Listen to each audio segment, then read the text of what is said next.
Salam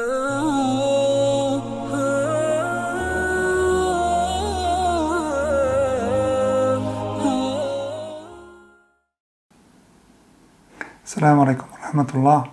Chers frères, chères sœurs, c'est un plaisir pour moi d'avoir l'occasion de faire quelques vidéos. Je vais essayer d'en faire régulièrement dans différents sujets de religion, pas seulement dans le halal. Celle-là, la première, va discuter du halal en général et plus précisément de l'acquisition des biens halal.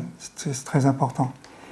Parce que ce que je vois et dans les différentes questions des fois qui me viennent, je vois qu'il y a beaucoup de laisser-aller, beaucoup de... Je vais prendre deux, trois exemples, vous allez comprendre. Lorsqu'on se dit par exemple que les moyens dont on dispose pour aller acheter des biens, de la nourriture halal, il faut qu'ils soient halal. Bien sûr qu'il faut qu'ils soient halal. Dans un hadith du prophète Mohammed sallallahu alayhi wa sallam qui a été rapporté dans Muslim, Allah il a bien dit déjà dans le verset, je vais le lire en arabe, Ya ayyuhar rasulu kulu min at-tayyibati wa amalu salihan inni bima ta'maluna alim. Et Allah il a demandé aux croyants, comme il a demandé à ses envoyés, de manger des choses pures et d'effectuer des bonnes œuvres, parce qu'Allah Allah est au courant de tout. Et le prophète sallallahu alayhi wa sallam, il a évoqué l'histoire de cette personne qui fait un long voyage, et après ce long voyage, un voyage de fatigue, de poussière, exténué, et lorsqu'il arrive à lever ses mains vers Allah, demander Ya Allah, mais cette invocation n'est pas acceptée par Allah. Et les ulama ont discuté, et ça c'est une personne qui va au Hajj. Imaginez-vous une personne qui va au Hajj à Arafat. Il dépense de ses biens, de son temps, il sacrifie de tout pour aller venir faire le Hajj de la part d'Allah. Le Nabi sallallahu alayhi wa sallam dit wa mat'amuhu haram, wa mashrabuhu haram, wa malbasuhu haram, wa qad ghudhiya bil haram, fa anna yustajabu lahu.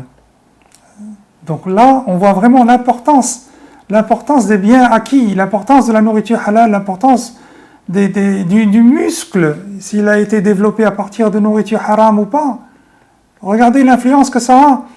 Pourtant, c'est à Arafat. Et c'est dans une période où Allah il accepte les du'a, il accepte les invocations. Mais Allah n'acceptera pas les invocations de ce personnage. Comme il dit le prophète sallallahu alayhi wa sallam. Mais d'où Allah il va accepter ces invocations? Donc c'est important pour nous de revoir les principes de l'acquisition de nos biens halal. Il faut s'assurer, mes chers frères, mes chères sœurs, que ce qu'on gagne soit réellement halal et pas ce qu'on fait. Certains ils disent oui, c'est pas un problème. Un couple se met d'accord, ils sont bien ensemble, ils ont des enfants ensemble. Et ils se mettent d'accord pour que la femme aille demander un RSA ou bien une allocation pour femme seule. C'est halal tout ça?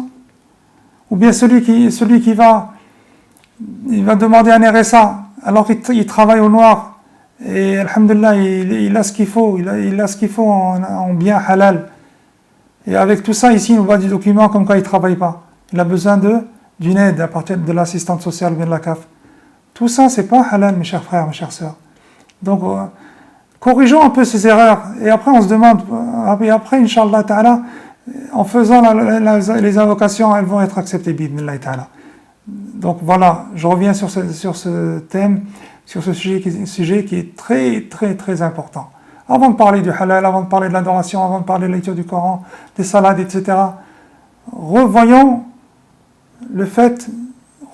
un peu comment est-ce qu'on gagne notre vie, comment on gère notre vie avec l'argent halal ou haram. Donc, Inch'Allah ta'ala, j'espère que cette vidéo va profiter à tout le monde et qu'on puisse rectifier le tir si c'est pas déjà fait.